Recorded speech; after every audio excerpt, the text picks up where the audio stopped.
Hello and welcome.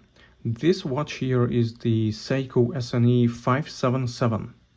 This is a solar Tuna, a black series Tuna, and it is limited to 5,000 pieces.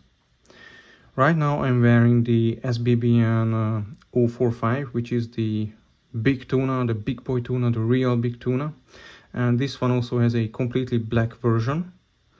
And this, the SNE577, can be considered as a little brother of the big boy black Tuna. Okay, so yeah, and this is actually a very nice watch. This is the only Seiko that I have ever handled where I don't feel the need to change anything. So this one has a black plastic shroud, which is perfect for this watch.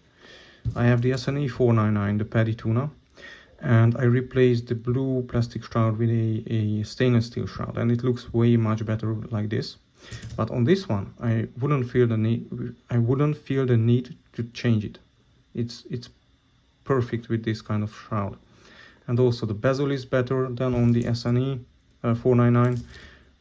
The crown is better. The crown is rock stable. It's not wobbly at all. I'm not gonna show it because you just have to believe me, because for a specific reason I'm gonna return this watch. But okay, let's talk about it later. On the 499, the crown is like this, extremely wobbly. Oops. On this one, the crown is rock solid. The bezel actually is also better than on this one. So overall, the quality on this one is better than on the paddy. And I think it is because it's a limited edition. Now the strap, the silicone strap, is the best silicone strap I have ever had on a Seiko.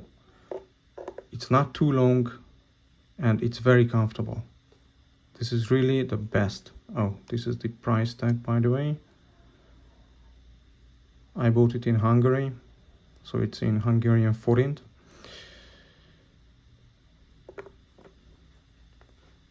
And this is really a perfect watch, and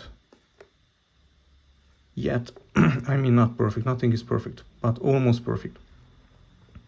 And yet I'm going to return this, and there is one reason. You know, this belongs to the black series of watches, and according to Seiko, I think according to Seiko itself, this kind of watch was inspired by nighttime diving. And one of the specialties, so to say, of this watch, that the bezel is lumed up to 20 minutes, from here to 20. It's lumed. On the paddy, only 15 minutes are lumed. So it's inspired by nighttime diving, and I would have expected that the lume is just awesome, because at nighttime you want good lume, but the lume is weak. This one has the weakest lume on the hour markers in my entire collection. This one has way better lume on the hour markers. The hands and the bezel are great, but the hour markers, they have very weak lume. Now you see that the lume on the hour markers, they kind of pop out, so these are like 3D.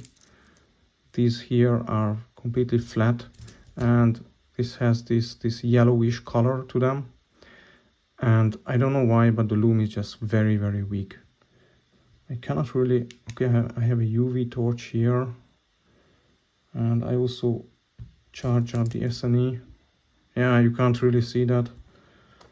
You can't really see that, and I cannot make the room completely dark right now, so you just kind of have to believe me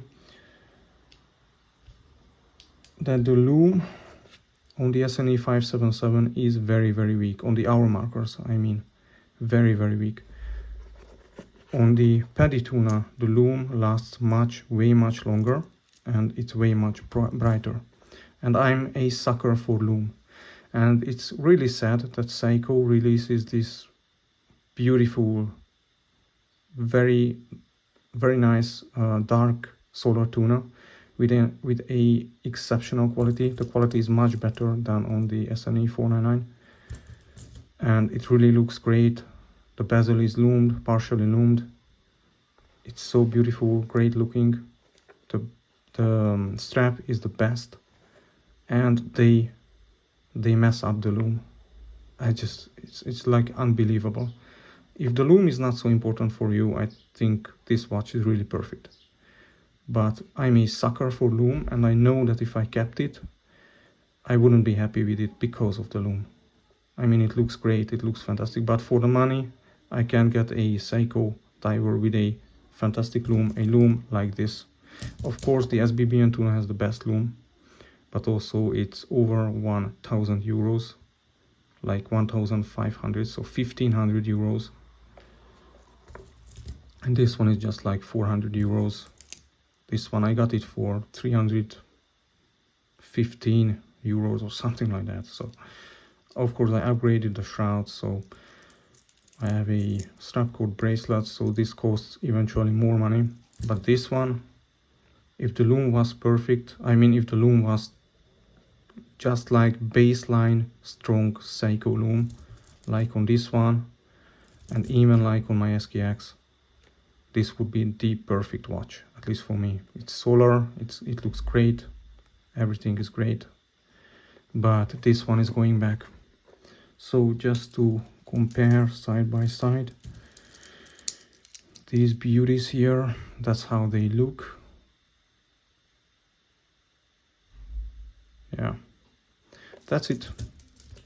That's it. This is a fantastic watch, limited edition. It's 1,000 some pieces out of 5,000, and maybe it would gain value if I kept it, you know. Maybe I would be able to sell it for more money later, but I don't wanna keep watches that I'm not happy with. So yeah, it's going back, and it's kind of sad because Seiko really messed up the lume.